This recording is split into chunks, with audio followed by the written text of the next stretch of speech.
Welcome to the Honor Movement, where we always take the vertical approach. Man, what a crazy time it's been, huh?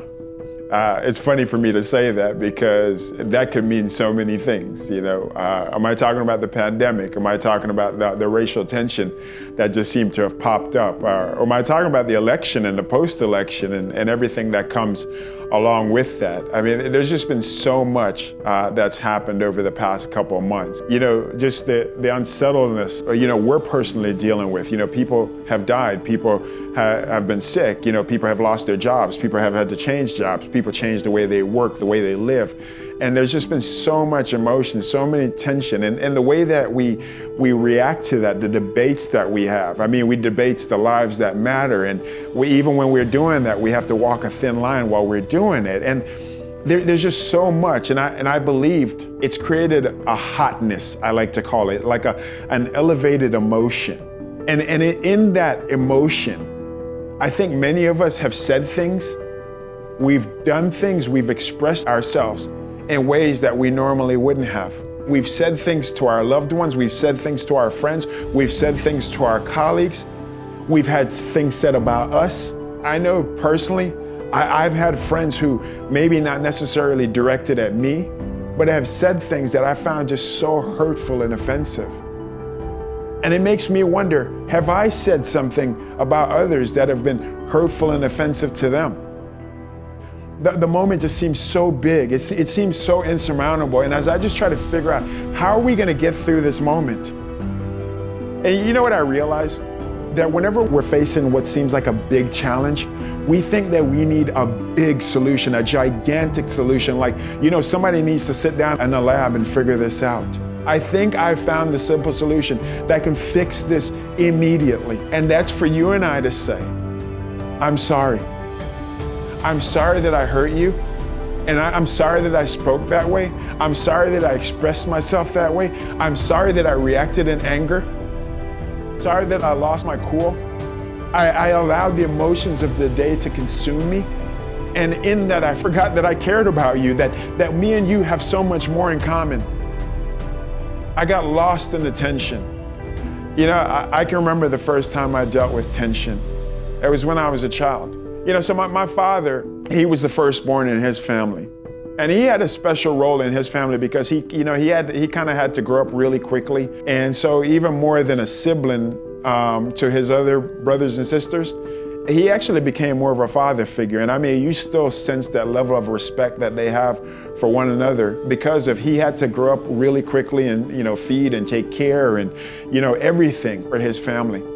So the fact that, you know, my dad, the big man, is now having his firstborn, that was such a big deal to my family. My grandmother, her firstborn is having his firstborn. And obviously she's excited and she wants to be involved and she wants to be around and she's coming around, and because she now has a grandbaby, and, you know, grandmas can be loving and grandmas can be caring. But sometimes, especially as mother-in-laws, and we know this, sometimes mother-in-laws go too far, as you and I do. And I think, I don't know exactly what was said, but something was said that started an intense argument between my mother and my grandmother. And I remember the day that it happened in 1987. And I remember the night afterwards when it happened again, where the tension continued to spill over. And I remember just being there and I'm seeing this and I'm like, you know, I'm 5 years old. I've never had two girls fight over me before, so I don't know what to do. That's funny, but man, for a while it wasn't funny at all. I mean, there was real tension between these two women. You know, you think about the awkward situation that my father is in because, you know, my father obviously loves his mother, but he also loves this woman, you know, he's just married. He asked my mother to marry him twice. He was so in love with her.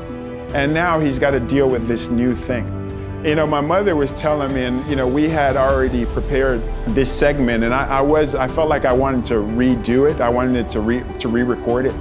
And I also realized that I had never brought it up with my mom. I never told my mother that I'd be sharing this story with the world, so I felt like I needed her permission. And so I'm talking to her and she kind of fills me in a little bit more.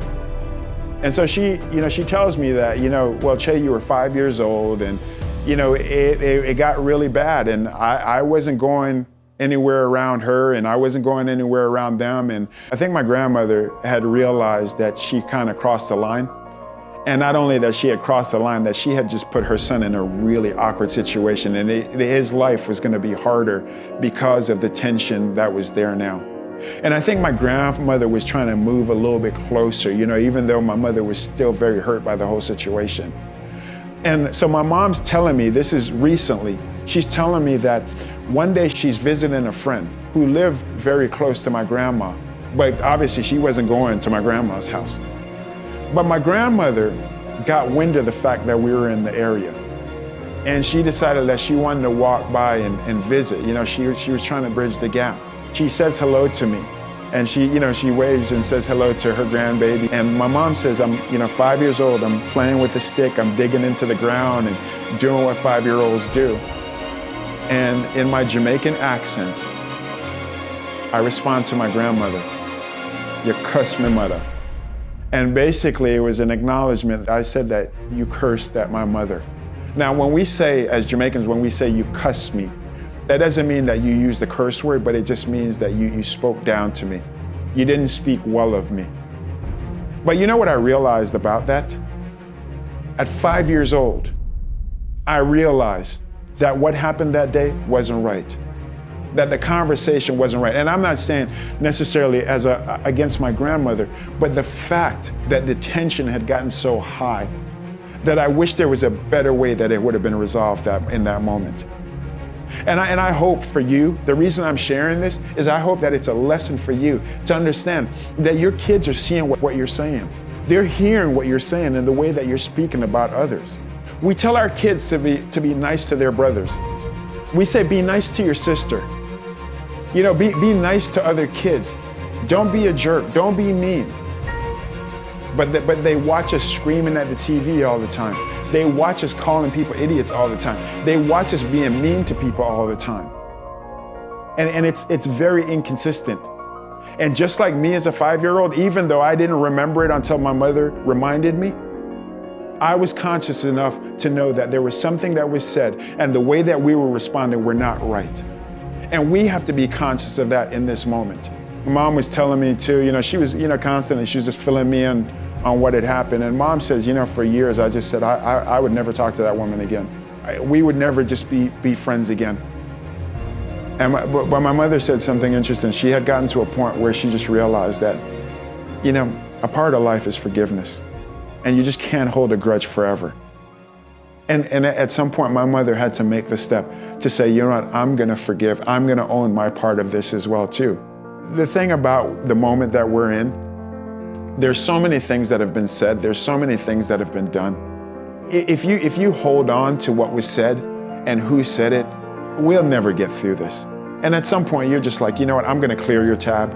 I forgive you. So I said the simple solution was saying I'm sorry, but it's also being willing to forgive. The moment needs us to forgive.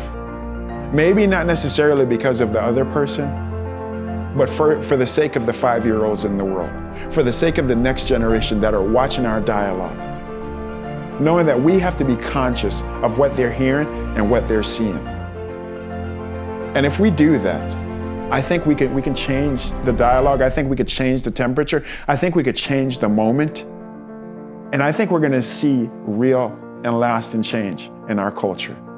And I know that because us humans, we're not as bad as they say we are. But we should never forget that the next generation is watching.